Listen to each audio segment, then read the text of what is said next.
기소했어! 김현수 전지현 고소해요! 아우! 뭐야 이 새끼. 나가 이 새끼. 시작해!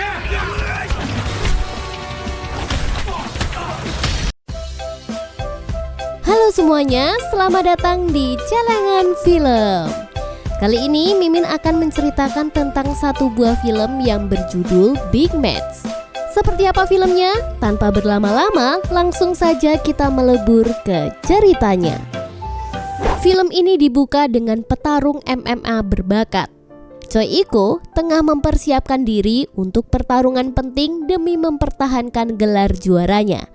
Dia akan melawan penantang terkuat dari Eropa yang bernama Andre. Kita kembali ke Choi Iko. Dia dulunya adalah atlet sepak bola. Dia lebih dikenal karena sering menentang kaki lawannya daripada golnya. Kemudian dia pun akhirnya banting setir ke dunia tinju dan menjadi petarung MMA yang tak terkalahkan. Pagi itu, di tempat latihan, Choi Young Ho yang merupakan sang kakak dan manajer menyimak berita televisi mengenai adiknya yang sukses mengalahkan Andre dalam pertandingan.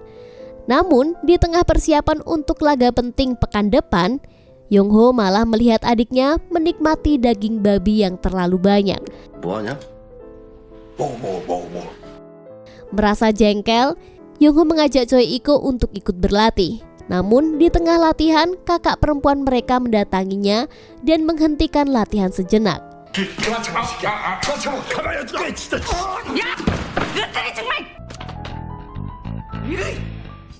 Ternyata sebuah konferensi pers akan dilaksanakan untuk menanyakan persiapan Choi Iko menjelang pertandingan pekan depan.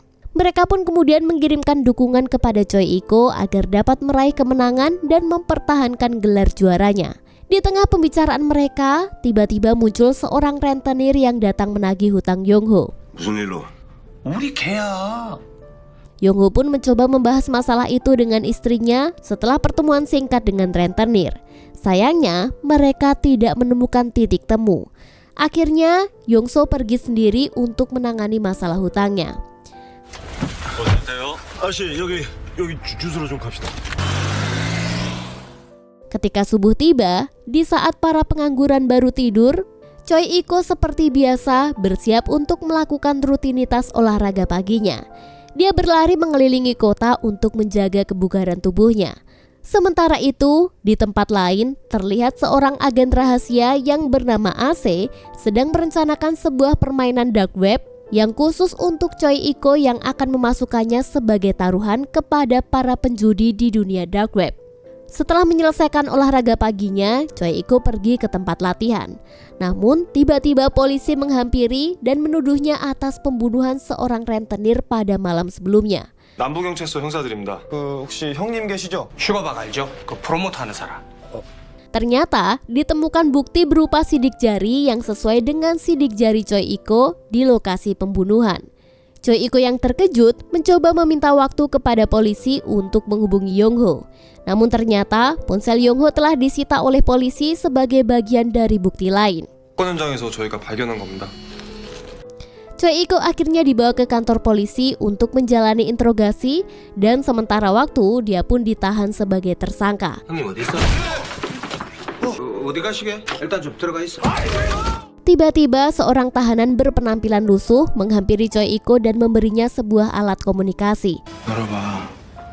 나 진짜 Ketika Choi Iko menggunakan alat itu, dia terkejut mendengar suara merintih dan tangisan seseorang minta tolong dari Young Ho kakaknya. 이거야. Tak lama kemudian, Iko terhubung dengan AC yang memberitahu bahwa Choi Iko harus mengikuti semua perintahnya jika ingin menyelamatkan kakaknya yang kini mereka sandra. Dengan terpaksa, Choi Iko pun menuruti perintah AC. Pada ronde pertama, AC memberikan instruksi kepada Choi Iko untuk melarikan diri dari kantor polisi. Aksi pelarian Iko ini ternyata akan menjadi konten dan taruhan para mafia tajir di dark web. Aksi AC ini dibantu oleh hacker terbaik bernama Cahyadi. Dia telah meretas seluruh kantor kepolisian, bahkan seluruh sudut kota. Akhirnya ronde pertama pun dimulai. Pintu penjara terbuka dan Choi Iko diam-diam keluar dari sel tahanan. Namun salah satu polisi sadar dan memberitahu semua polisi. 뭘까? Mereka pun mencoba menangkap Choi Iko kembali. Meski diborgol, Choi Iko mampu mengelak dan mengalahkan semua polisi yang berada di depannya.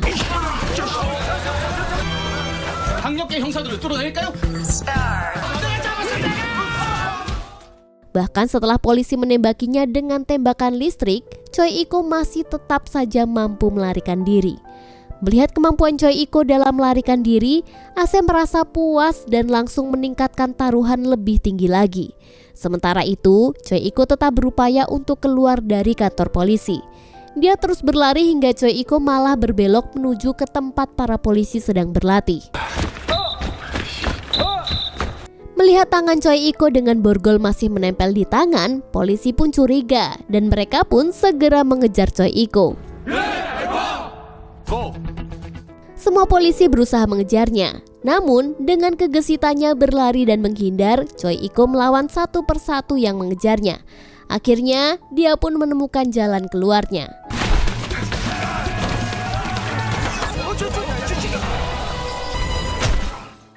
Setelah berhasil kabur dari kantor polisi, Choi Iko dijemput oleh anak buah Ase yang bernama Sokyung. Peristiwa ini menjadi viral di televisi nasional dan Choi Iko kini telah menjadi buronan seluruh negeri. Kabar itu menyebar dengan cepat hingga akhirnya sampai ke telinga teman-teman dan keluarga Iko. Semuanya merasa terkejut dan bingung akan keberadaan dan nasib Choi Iko. Selanjutnya, Choi Iko dibawa ke sebuah kasino tempat di mana Yongho disekap. Choi Iko mulai mencari Yongho di setiap sudut kasino. Namun, Sokyung menjebak Choi Iko hingga dia harus berurusan dengan para gangster. Ek tidak terima dan dia pun memerintahkan anak buahnya untuk menghajar balik. Ketika Choi Iko berlari-larian, dia diperintahkan untuk masuk ke ruang karaoke. Dan dia pun diberi waktu untuk beristirahat sejenak. Namun, Ase yang punya selera aneh malah memberi perintah kepada Choi untuk ikut bernyanyi. Ya sudahlah, mari kita dengarkan.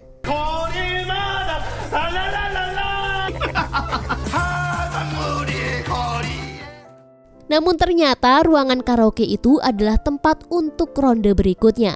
Di sana Choi Iko harus bertahan dan melawan 17 anggota gangster sekaligus. Sebagai petarung terkuat di MMA, jelaslah Choi Iko dengan mudah mengalahkan mereka semua.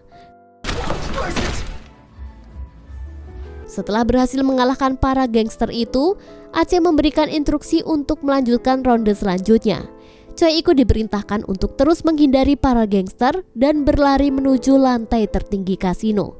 Di puncak kasino, Choi Iko menemukan sebuah kotak yang isinya adalah foto Yongho dengan jarinya yang terpotong. Hal ini tentu saja membuat Choi Iko semakin marah kepada Ase. Begitu Choi Iko membuka pintu selanjutnya, tampak banyak gangster yang menunggunya, termasuk bos mereka Ek. Dan terjadilah baku hantam di antara mereka.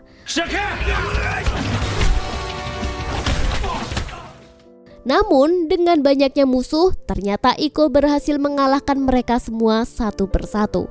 Para penjudi yang melihatnya tertawa puas melihat kemampuan Choi Iko. Akhirnya Choi Iko mencapai ruangan tempat Yongho disekap. Namun ternyata di situ bukanlah Yongho, namun orang lain yang berada di sana. Sebuah monitor menyala dan menunjukkan video Yongho yang disiksa oleh anak buah Ase. Yongho berpesan kepada Choi Iko untuk tidak mencarinya dan meminta Iko untuk melarikan diri dari permainan sangar ini.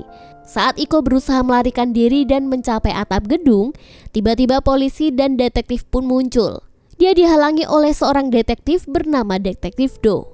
Dalam situasi yang terdesak, Choi Iko terpaksa melompat dari ketinggian gedung dan jatuhlah dia ke bawah. 형사님은 날 잡아요. 우리 셋이 만나면 안 돼.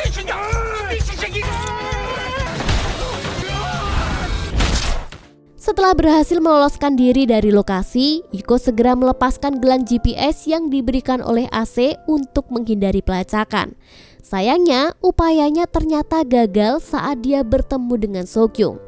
Sokyung ini berusaha menghalanginya dan aksi itu pun berakhir menjadi perkelahian di antara mereka.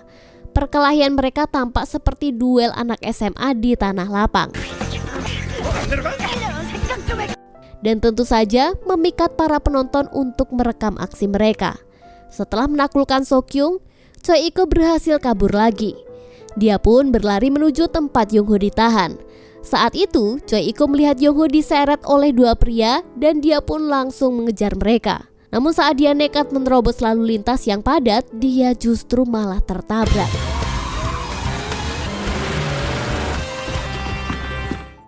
Ternyata yang menabraknya adalah anak buah AC. Setelah ditangkap, Iko dibawa ke sebuah stadion sepak bola. Sokyung menyerahkan tablet kepadanya dan di layar tersebut muncul wajah Yongho. Mereka dengan segera menyadari bahwa mereka berada di lokasi yang sama di stadion itu. Pada ronde ini, Choi Iko diberi tugas mencari kakaknya yang berada di tengah keramaian penonton bola. Dan waktu yang diberikan hanyalah 30 menit. Namun ada bom yang telah dipasang di kaki mereka berdua yang akan meledak jika mereka terpisah terlalu jauh. 내가 선물을 하나 준비했는데 하나의 형제가 만나면 기폭제는 타임을 초과하면 너희 발목의 장치는. Menyadari bahaya itu, Iko segera mencari kakaknya dengan cepat. Tapi di tengah pencariannya, Iko terhalang oleh gangster kasino yang ingin membalaskan dendam dan juga terperangkap dalam permainan yang sama. Anehnya nih, AC juga telah memerangkap Sokyung bersama dengan Choi Iko. Sokyung yang tahu jika dia dihianati, marah dan memutuskan untuk bekerja sama dengan Choi Iko dan menghadapi para gangster.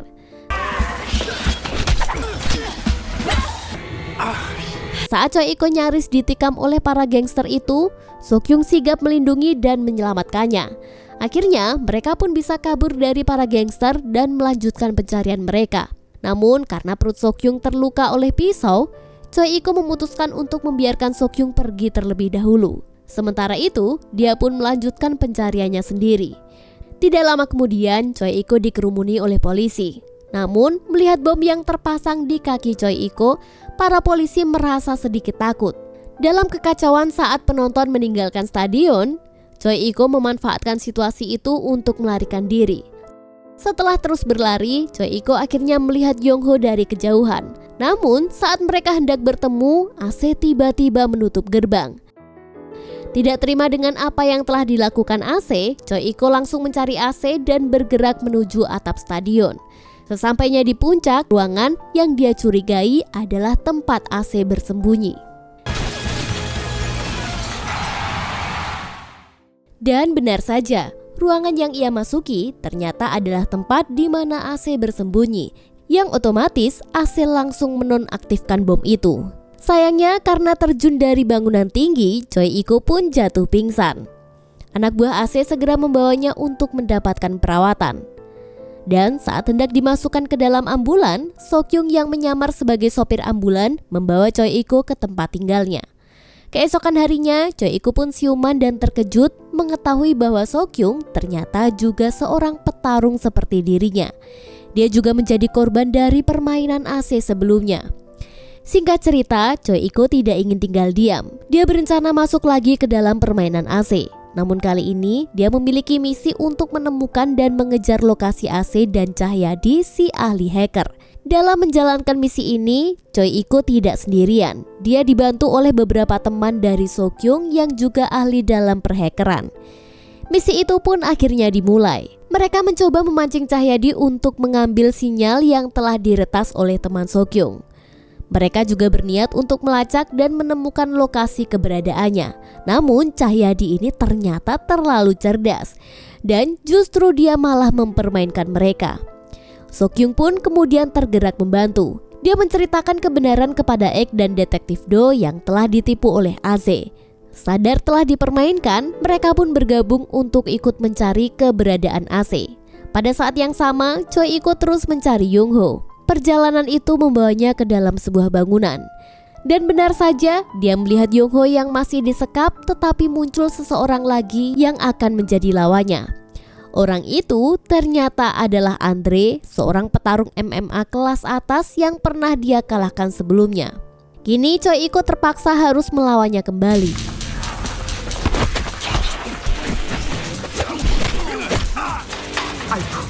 Sementara itu, rekan Sokyung yang sedang melakukan usaha untuk melacak AC akhirnya mendapatkan hasil. Dia memberikan Sokyung sebuah flash disk untuk dimasukkan ke dalam mobil AC. Setelah Sokyung berhasil menancapkan flash disk itu, video dari CCTV tempat Iko berhadapan dalam pertarungan pun berhasil didapatkan. Kini semua orang bisa menyaksikan pertarungan itu. Hal ini membuat AC panik karena semua penjudi yang mengetahui bahwa hal ini disiarkan tidak mau berurusan dengan negara dan memilih untuk pergi. 얘도 멈출 때가 됐나? 나도 여기까지야. Choi Iko yang awalnya terpojok saat pertarungan segera memiliki semangat baru ketika menyadari pertarungannya sedang disiarkan. Memanfaatkan momen ini, Choi Iko pun membalas dengan jurus mematikan.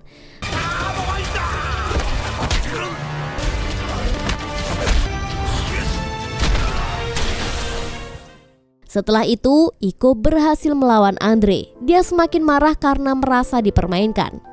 Choi Iko yang telah mengetahui lokasi AC bergegas mendatanginya dan berjanji akan menghajarnya tanpa ampun. Setelah aksi kejar-kejaran dan pertarungan yang sengit, Choi Iko akhirnya mengalahkan AC dengan bersama jatuh dari lantai atas.